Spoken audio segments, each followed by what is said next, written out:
Pagkain na lang talaga yung nagpapasaya sa araw ko at nagpapakilig. Oh, hi guys, story time. So, habang kumakain ako, I don't know kung ganun din kayo, but it's a personal realization for me.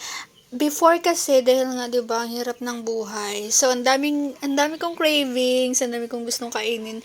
Pero, ang hirap ng buhay, so hanggang cravings ka na lang. Pero right now, I'm so happy and feeling blessed.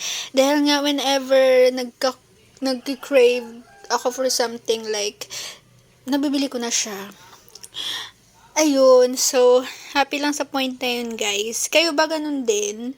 So, share nyo naman yung realization nyo. Kung relate much, comment down below naman.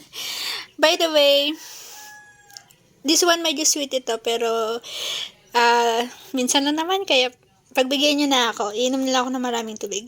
Yun lang, kwento ko, bye!